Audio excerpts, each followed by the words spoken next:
వాన అయితే వస్తుంది, కొంచెం ముసురు పడుతుంది. ఇగో ఇప్పుడు కనిపిస్తుంది చూడండి, మీకు చిన్నగా ముసురు పడుతుంది మూడింటి నుంచి.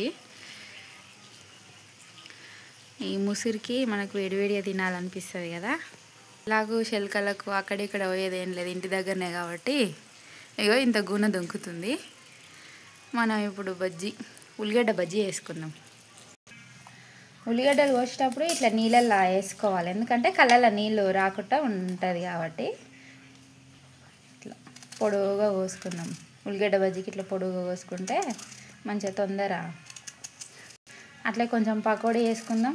ఉల్లిగడ్డ కూడా అంటుంది మా చెల్లెలు, ఉల్లిగడ్డ బజ్జీ అంటుంది, పకోడీ అంటుంది, రెండు కావాలంట ఆ చెల్లెలకి. ఈ నీళ్ళు మనము ఇప్పుడు వంపేసుకోవాలి, ఎందుకంటే దీంట్లో ఇంత మనకు అవసరం లేదు. ఉల్లిగడ్డల వాటర్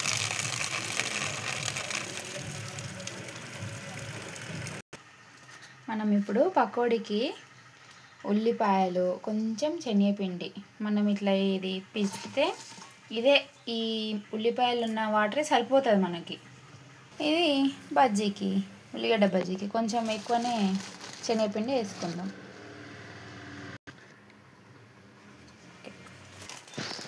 బియ్యం పిండి వేయాలి, మంచిగా ఉంటుంది. కాకపోతే లేదు కాబట్టి కొద్దిగా మైదా పిండి ఉంది, వేసుకుంటున్నా. మంచిగా అనిపిస్తుంది అది కూడా వేస్తే. ఇట్లా కొంచెం వంట సోడా, కొద్దిగా పసుపు వేసుకున్నాం. మనం రెండింటిలోకి ఒకటేసారి చూపిస్తున్నా. కొంచెం అల్లం వెల్లుల్లి పేస్ట్, కొద్దిగా లైట్గా కారం వేసుకోవాలి, మరీ ఎక్కువ కాకుండా. సరిపడా ఉప్పు వేసుకుందాం, కొద్దిగా ఉప్పు. ఇందులో కూడా కొంచెం ఉప్పు వేసుకుందాం.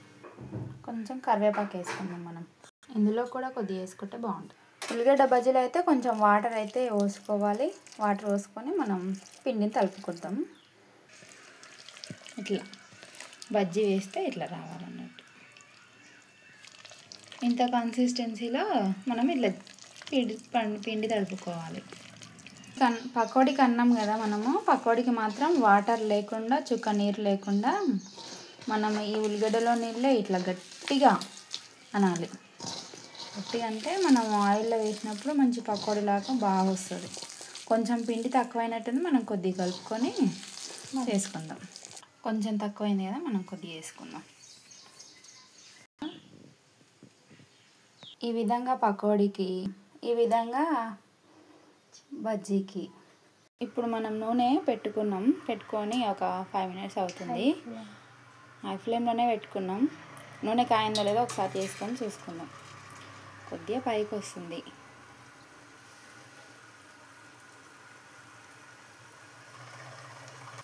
ఇప్పుడైతే నూనె కావడానికి హై ఫ్లేమ్లోనే పెట్టుకున్నాము. ఇప్పుడు కాయింది, కొంచెం మనం బజ్జీలాగా వేసుకుందాం. మనం బజ్జీ అనుకున్నాం కదా, ఉల్లిగడ్డ బజ్జీ, ఇట్లా బజ్జీ వేసుకుందాం.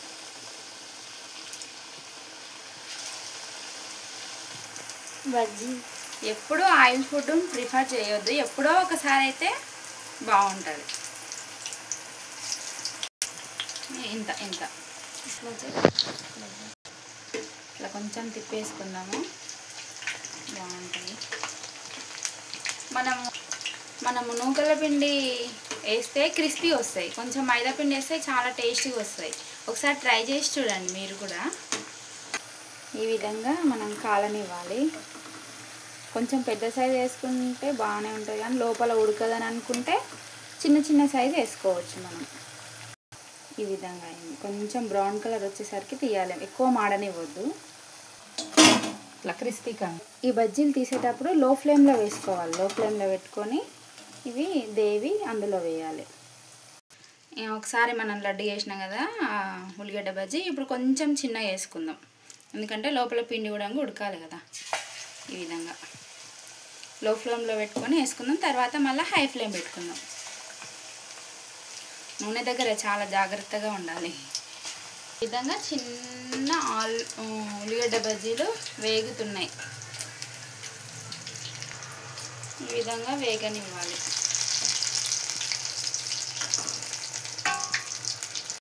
మధ్యలో మనకు బజ్జీ తినాలని ఇట్లా అగ్నిదేవునికి సమర్పించాలి.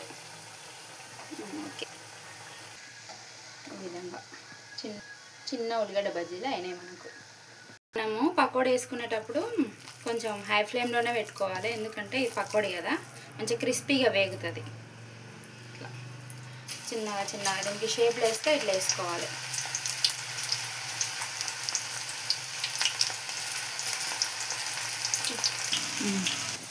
ఈ విధంగా పకోడీ అయితే వేగుతుంది. ఈ విధంగా మన పకోడీ తయారైంది. నూనె కిందికి జారేటట్టు పెట్టుకొని వేసుకోండి. చూసినా ఎంత క్రిస్పీగా వచ్చిందో. ఈ విధంగా మనకు పకోడీ రెడీ అయింది. అలాగే ఉల్లిగడ్డ బజ్జీ కూడా రెడీ అయింది.